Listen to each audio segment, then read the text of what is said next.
오늘 저희가 시리즈로 준비한 게 AI 기업들부터 하나하나 그들의 비하인드 스토리를 풀어보자. 이렇게 저희가 오늘 다룰 주제는 그 샘 올트먼에 대한 이야기를 해보려고 합니다. 굉장히 흥미로워요. 너무 재밌을 것 같다는 생각을 늘 하고 있었는데 많은 얘기를 또 해주시면은 저도 그리고 구독자분들도 이제 지적 충만감을 가져갈 수 있지 않을까 이런 생각이 듭니다. 이 일론 머스크랑 그 엔트로픽의 CEO인 아모데이, 그들이 샘 올트먼을 엄청 혐오하고 경계하잖아요.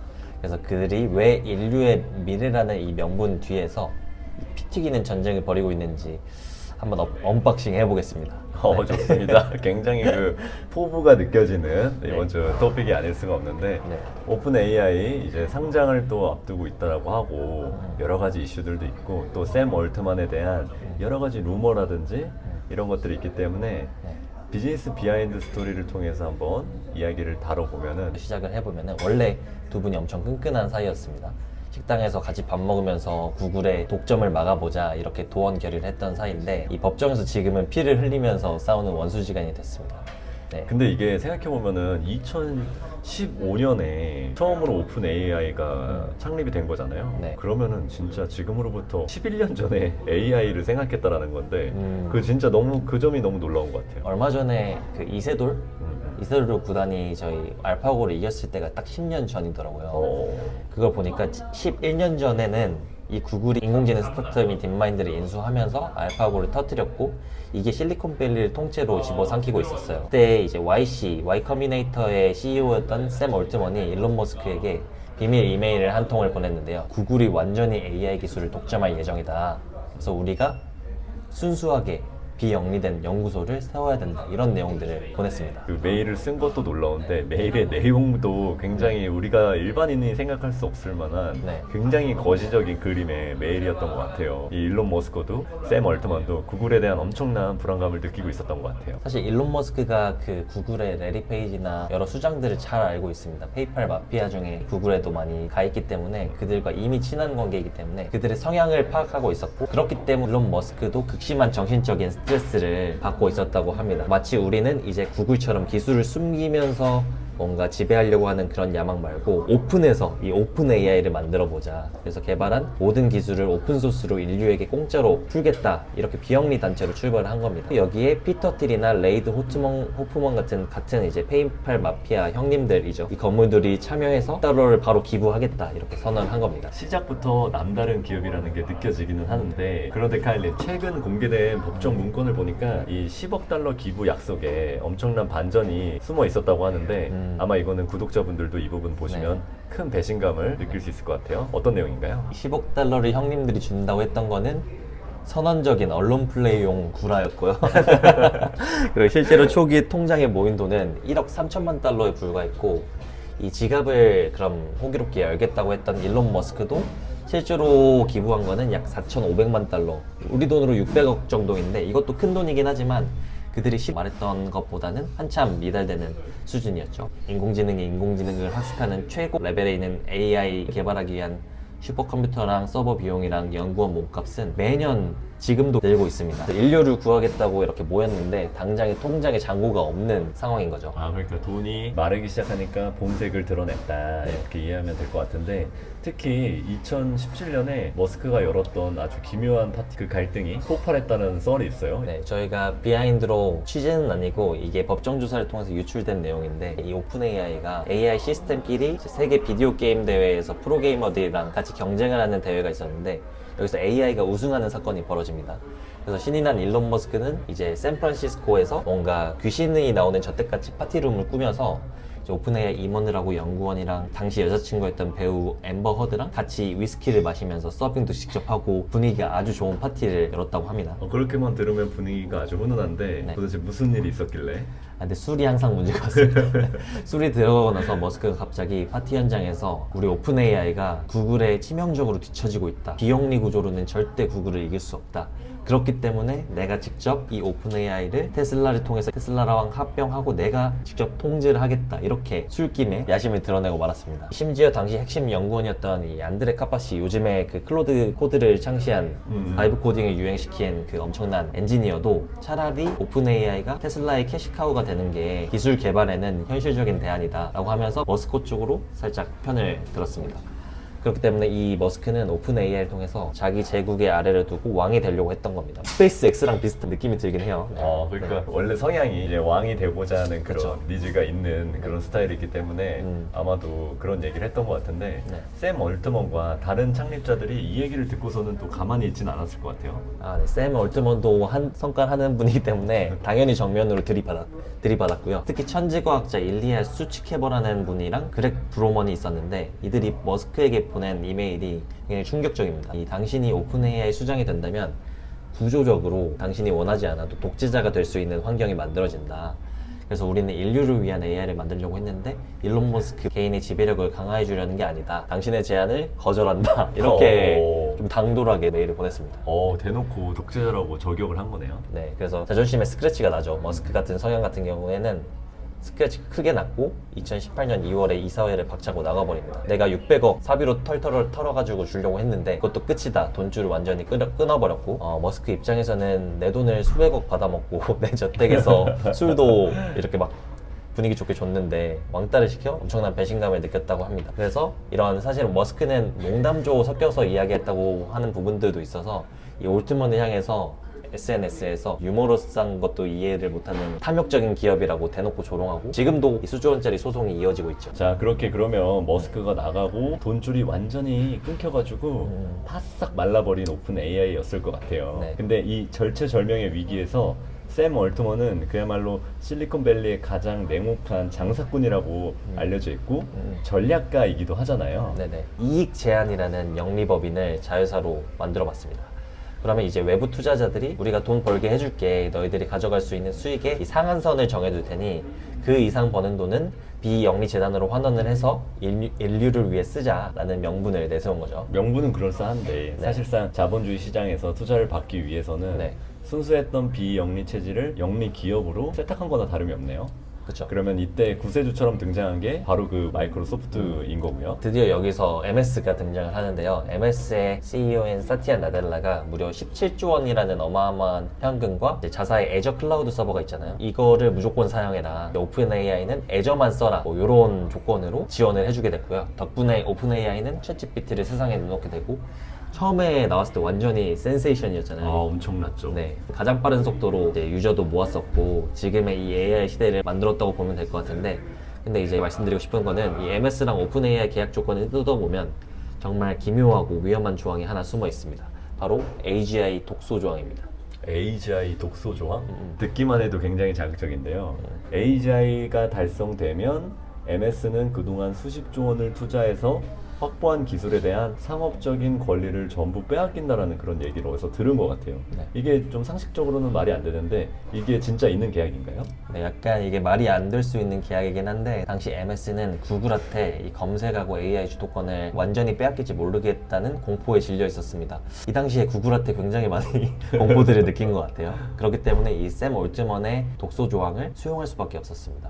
현재 두 회사 사이에는 긴장감이 흐르고 있는데 과연 어디까지가 일반 인공지능이고 어디까지가 이 AGI라고 우리가 해석을 할 수 있느냐, 이 해석 전쟁이 벌어지고 있는 거죠. 왜냐면 이 오픈 AI 입장에서는 AGI 수준에 왔으니까 니 당장 반납해 라고 하고 싶을 거고 MS 입장에서는 아직 이 AGI 수준까지 안 왔어. 그렇기 때문에 기술 독점권을 우리에게 넘겨야 해. 이런 치킨 게임이 벌어지고 있습니다. 이 둘의 그 팽팽한 긴장과 눈치 싸움이 좀 느껴지는 그런 부분이 아닌가 싶어요. 근데 돈과 상업화를 쫓아서 이렇게 폭주하고 있는 샘 얼트먼을 보면은 굉장히 좀 탐욕적이다라는 생각이 아마 모든 사람들이 들 것 같아요. 네. 근데 이런 점들이 내부에서도 엄청난 폭발이 있었다라고 하는데 가장 먼저 짐을 싸서 나간 사람들이 있죠. 네. 강력한 라이벌인 엔트로픽의 다리오 아모데이, 한번 또 이 부분에 대해서 설명을 해주시죠. 엔트로픽보다 이제 클로드로 더 유명하죠. 이 다리오 아모데이는 원래는 오픈 AI에서 GPT-2, 3 개발을 진두지휘한 핵심 연구 책임자였습니다. 사실상 지금의 챗 GPT를 만든 기반 기술을 닦은 천재죠. 근데 그 아모데이가 올트먼과 인공지능을 바라보는 철학이 완전히 달랐습니다. 아모데이는 AI가 인간을 해치지 않도록 안전장치를 먼저 만들고 100%이 안전하게 완벽하게 만들어야 된다는 주의였고, 사실 올트몬은 연구실에서 완벽하게 할 때까지 기다리면 어쩌냐, 돈을 못 버는데 미완성 제품이라도 출시해서 돈을 벌고 그 돈으로 연구비를 쓰는 게 낫다, 이런 주의였습니다.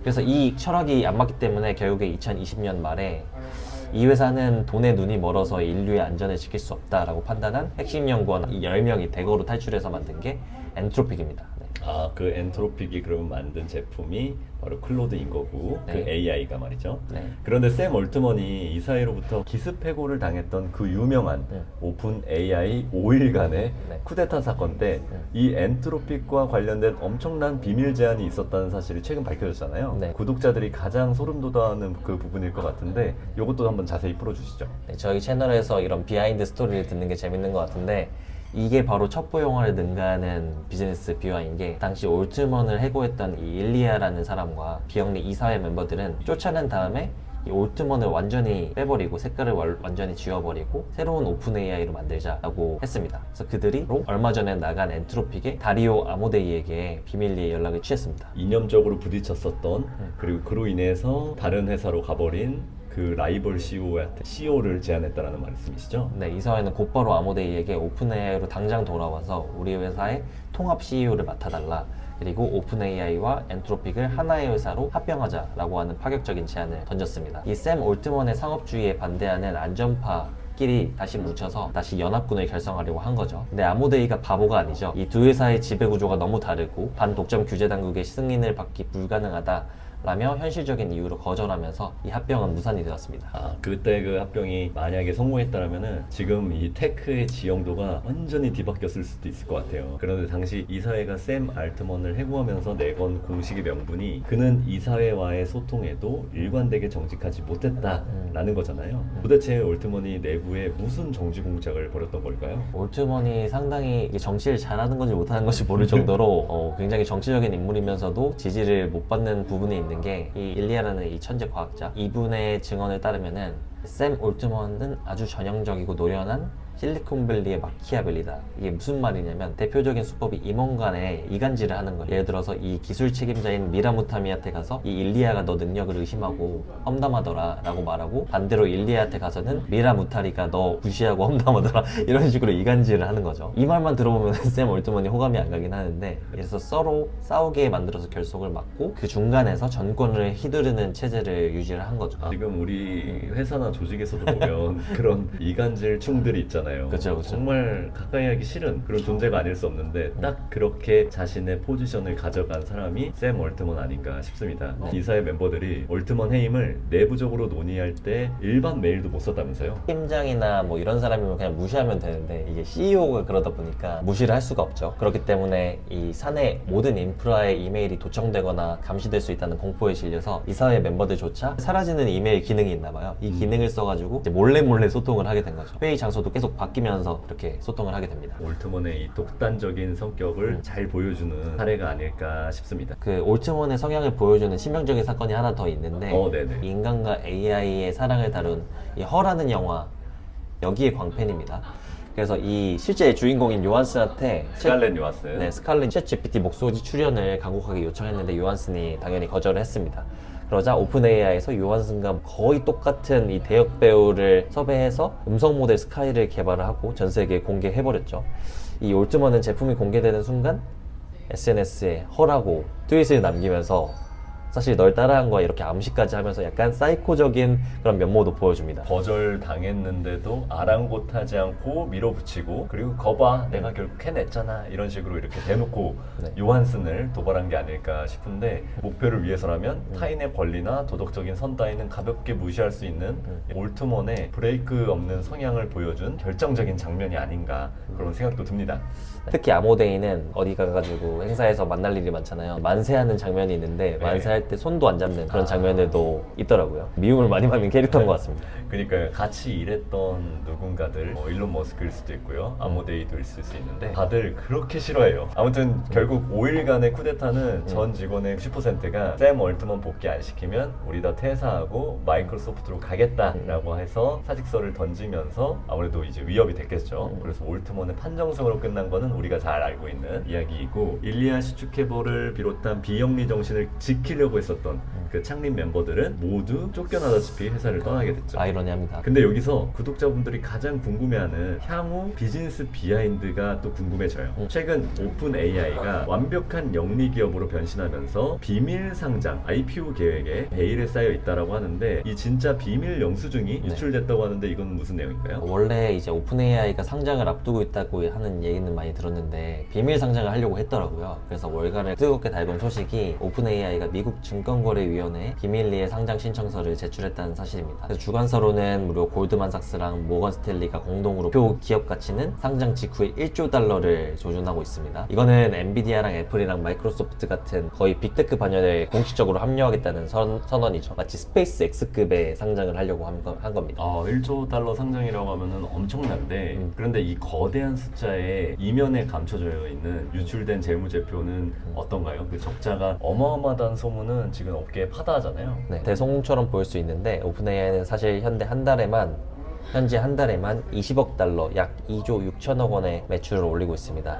이거는 전 세계 서비스 업계상 역사상 가장 빠른 매출 성장 속도인데, 사실 이 전체 매출 40% 이상이 B2B 기업용 클라우드 구독에서 나올 만큼 비즈니스 모델은 탄탄해 보입니다. 근데 이 지출이 굉장히 상당합니다. 이 현금 소모율도 엄청나게 빠르고요. 1달러를 버는데 1.2달러 정도를 쓴다라는 건데, 그럼 장사를 할 때 하면 할수록 손해를 본다는 그런 뜻인 것 같아요. 근데 왜 400조 원짜리 회사의 재무제표가 왜 이런 모양인 거죠? 네, 이 인공지능 모델을 훈련하는 데 들어가는 비용이 어마어마하고, 이 수억 명이 사용하는 챗GPT의 질문을 던질 때마다 실시간으로 계산을 처리해주는 이 엔비디아 칩, 그리고 서버 비용, 이런 것들이 너무나 비싸기 때문인데요. 그리고 전력 소비도 굉장히 많이 되잖아요. 우스갯소리로 이제 샘 얼트먼이 기사에서 이 이미지 생성하는 거 쓸데없이 많이 하지 마라, 이런 내용이 있을 정도로 굉장히 돈이 많이 들고, 다음 모델 또 나와야 되니까 2030년까지 무려 280조 원의 추가 투자금이 필요하다고 합니다. 상장을 이제 이렇게 서두르는 이유가 바로 여기에 있습니다. 수백조 원의 돈을 땡겨오지 않으면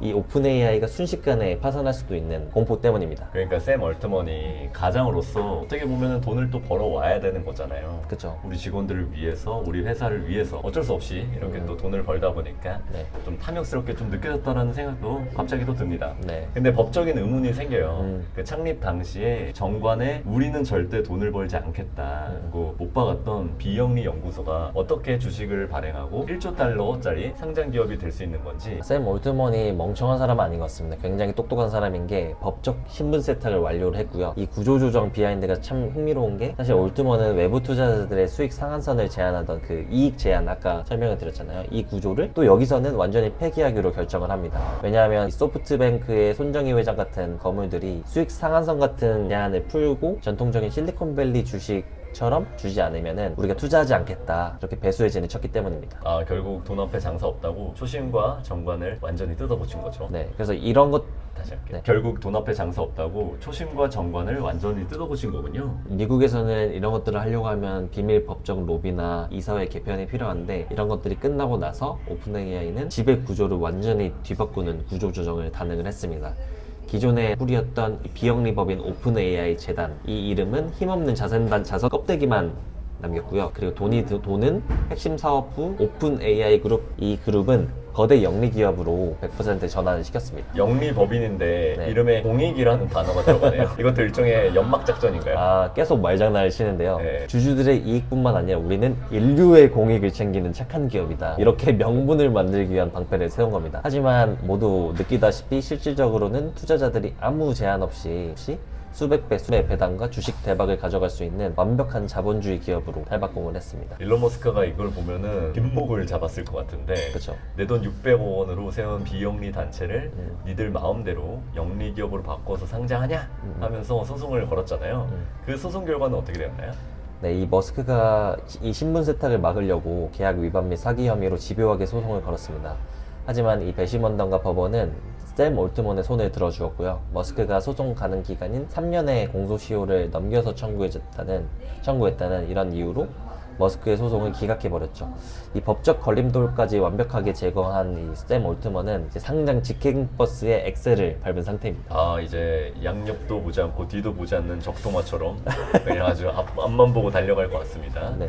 자, 오늘 에피소드의 하이라이트이자 구독자들의 가장 전율을 느낄 만한 질문으로 넘어가 보겠습니다. 만약 오픈 AI가 그토록 밤낮으로 외치던 AGI, 인간의 정신과 지능을 완전히 넘어선 신적인 인공지능, 여기에 진짜 이제 도달하게 되면은 그 순간 샘 올트먼은 어떻게 되는 거고, 앞으로 말씀하신 AGI 도달 시 MS 계약 종료 조항 때문에 올트먼도 권력을 내려놓지 못하고 쫓겨나게 되는 건지 너무 궁금해집니다. 이 질문의 답이 앞서 계속 말씀드렸던, 계속 싸우잖아요. 이 천재들이 왜 그토록 피를 흘리며 싸우는지 모든 비밀이 숨겨져 있습니다. 한번 다시 상기해보면은 계약서상 AGI가 달성되는 순간 영리기업 오픈AI의 49% 가진 마이크로소프트, 이 모든 기술 독점권은 소멸하고 기술은 비영리재단으로 귀속이 됩니다. 그래서 겉보기에는 올트먼의 이런 영리적인 이 제국이 해체되는 것처럼 보이지만, 하지만 올트먼의 진짜 마스터 플랜은 단순히 테크 기업 CEO 하는 게 아니라 포스트 AGI가 왔었을 때 인류를 통치하거나 구원하거나 이렇게 하는 통치자에 가깝다. 인류의 통치자. 이거 SF 소설 같은 이야기인 것 같은데. 그러니까 소설을 좀 많이 읽거나 영화를 많이 봤나 봐요. 그래서 이 철저하게 계산된 야심을 담고 있는데, 이 내부 보고서에 실제로 AGI가 도달하면 전 세계 지식 노동자나 프로그래머, 변호사 이런 인력까지 인류의 일자리가 80% 이상이 몇 년 만에 증발할 것이라고 예측을 하고 있고, 이 자본주의 체제가 완전히 붕괴하는 대재앙이 오는 건데, 그때 올트먼이 수년 전부터 개인적으로 투자해오고 준비해온 두 가지 무기가 있는데요. 바로 이 기본소득을 주는 기본소득 연구와 월드코인이 있습니다. 그러니까 정부가 아니라 샘 올트먼 일개 개인, 오픈 AI라는 거대한 기업으로 서민들에게 생계 자금을 코인으로 나눠준다. 가 도달했을 때 비영리재단이 기술 통제권을 갖고 있든 아니면 MS가 떨어져 나가든 상관없는 단계를 설계하고 있는 겁니다. 그래서 이 기술의 소유권을 넘어서 생산 수단 자체를 독점한 약간 신적인 존재가 돼서 국가는 이제 필요가 없어지고, 그 국가를 초월해서 인류에게 이제 뭔가 배급해주는 구원자이자 절대자가 되는 그림을 그리고 있는 거죠.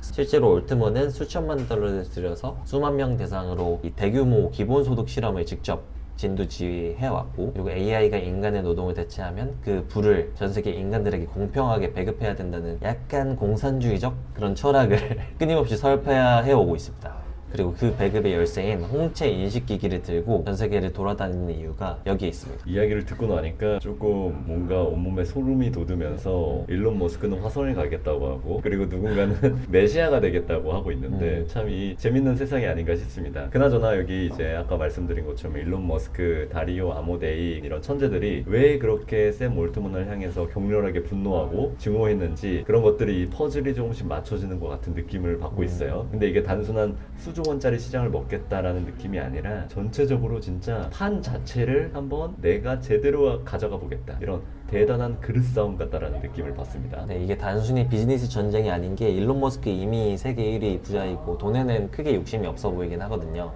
결국에는 그들도 인류의 미래 통제권을 누가 쥐고 갈 것인가, 더 직설적으로 말하면 인류가 만들어낸 약간 디지털 신 같은 존재의 소유권을 어떤 철학을 가진 사람이 가질 것인가에 대한 약간의 종교전쟁 비슷한 느낌이 듭니다. 그 샘 올트먼은 어차피 올 미래라면 자본을 극단적으로 끌어모아서 내가 가장 먼저 안전하게 통일 정부를 만들듯 통제하겠다, 이런 독선적인 어떤 확신과 신념을 가진 것 같아요. 네, 맞습니다. 올트먼이 어떤 생각을 하고 있는지 잘 모르겠으나 이 악역을 자처하더라도 승리하는 자가 결국에 미래를 정의한다고 믿는 인물이고, 이 1조 달러 상장이라는 주사위는 이미 던져졌고, 이 일론 머스크의 법적 태클도 어떻게 보면 무력화가 됐습니다. 기술적인 임계점에 한계가 나타나거나 정부가 이 트럼프 같은 사람이 나타나가지고 초강력 규제를 하는 상황뿐인 거죠. 인류의 구원자인지 아니면 희대의 사기꾼인지 알 수 없는 이 알트만에 대해서 네. 좀 더 들어가 보면 재밌을 것 같아요. 네. 샘 알트만이라는 사람이 어떻게 보면 비즈니스맨인 것 같지만 어떻게 보면 또 마법사 같기도 하고 어떻게 보면 사기꾼 같기도 하고 굉장히 여러 가지 캐릭터가 있는 것 같아요. 그리고 이렇게 기괴한 또 루머들이 있다라고 하는데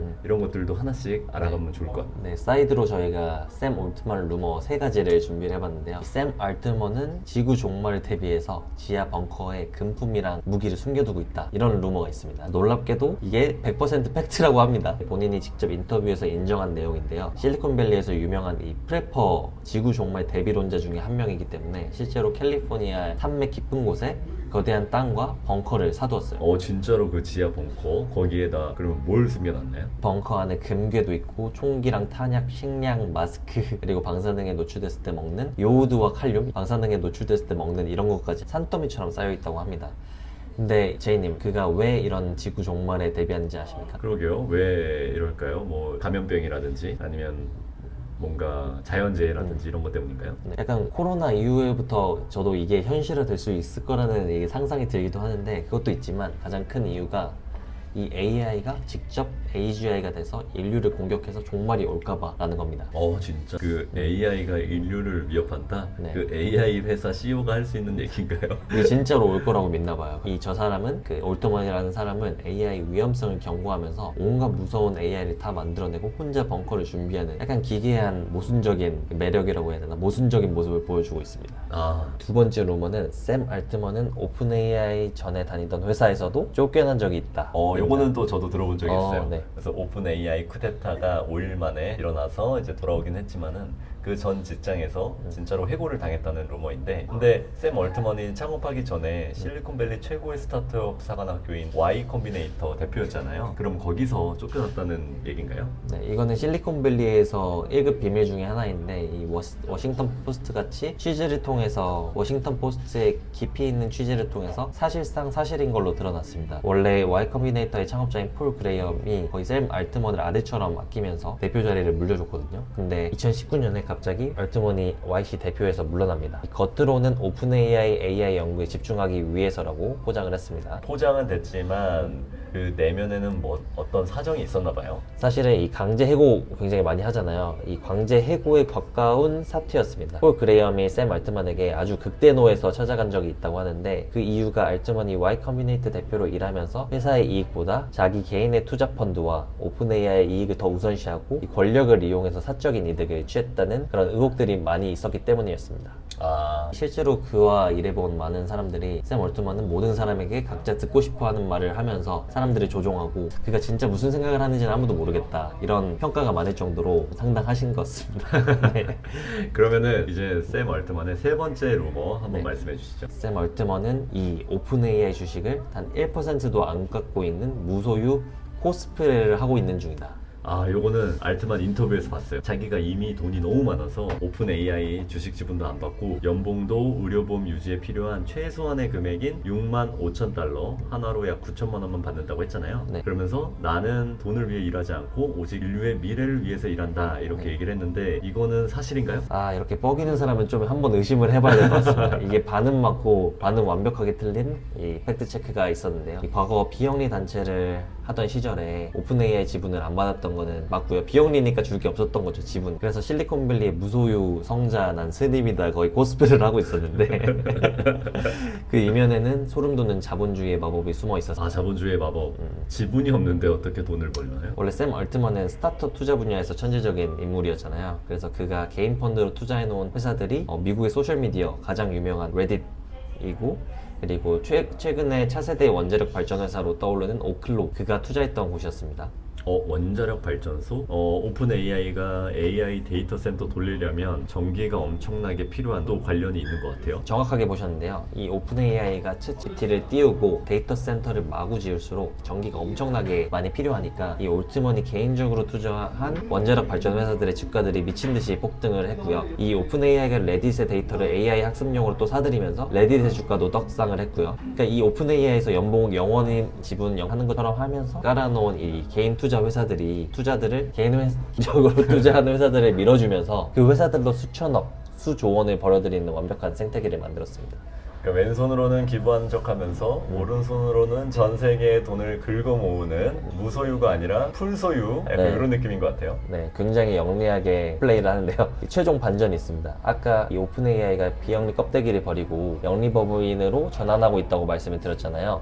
이제는 영리 기업이 되면서 샘 알트먼이 이 오픈 AI의 공식 지분까지 받기로 했습니다. 그래서 시장에 공개되진 않았는데 예상되는 그의 지분율이 약 7% 정도입니다. 기업 가치가 220조 원이면 7%라고 했을 때 15조 원의 주식을 챙기게 되는 거고요. 이야. 이거는 전 세계 최상위권 바로 공식적으로 이름을 올리게 되는 수준입니다. 인류 종말을 대비해서 벙커를 파놓기도 하고 정치질로 조직을 장악하기도 하고 연봉 9천만 원 받는다면서 뒤로는 15전을 튕기는 굉장히 천재적인 샘 알트만이 아닌가 이런 생각이 듭니다. 영화 비기닝부터 엔딩까지 혼자 다 찍는 그런 역대급 캐릭터인 것 같아요. 네, 이 샘 올트먼이 이처럼 도덕적으로는 조금 비판받을지 몰라도 그 누구도 따라갈 수 없는 압도적인 비즈니스 지능하고 권력욕이 있었기 때문에 지금의 이 오픈 AI랑 챗 GPT 신화가 이어지고 있는 거겠죠. 아 정말 대단합니다. 오늘 들으면 들을수록 이 오픈 AI 그리고 샘 알트만 얘기가 점점 무르익고 있는데 시간이 상당히 흘렀어요. 할 얘기가 너무 많으셨던 게 아닌가 싶은데 실리콘밸리의 거물들의 거대한 도박 이런 것들이 과연 이 올트먼이 설계한 촘촘한 드라마 속에서 어떻게 흘러가게 될지 그런 부분들이 굉장히 또 기대가 됩니다. 네, 이게 미래가 진짜 어떻게 될지는 잘 모르겠습니다. 뭐 유토피아가 될 수도 있고 디스토피아가 될 수도 있는데 이 인류의 이상이 거대한 자본을 만났을 때는 또 어떻게 변질해 갈 수 있는지 실리콘밸리의 역사의 현장을 실시간으로 보고 있는 것 같습니다. 그러니까요. 이런 얘기들이 지금 이렇게 다 흩어져 있는데 비즈니스 비하인드 스토리로 이렇게 꾸려서 여러분들께 이야기를 해드릴 예정이니까요. 네. 오늘 내용이 흥미로우셨다면 구독과 좋아요, 알림 설정 꼭 부탁드리고 댓글로 여러분의 생각 그리고 여러분이 생각하는 오픈 AI의 미래 이런 것들도 한번 자유롭게 남겨주시면 좋을 것 같습니다. 네, 앞으로도 시리즈물로 이 오픈 AI로 시작해가지고 다양한 기업들에 대한 비하인드 스토리로 다시 찾아뵙도록 하겠습니다. 네, 그러면 오늘 여기까지 하나, 둘, 셋. 감사합니다. 감사합니다. 안녕. 최고.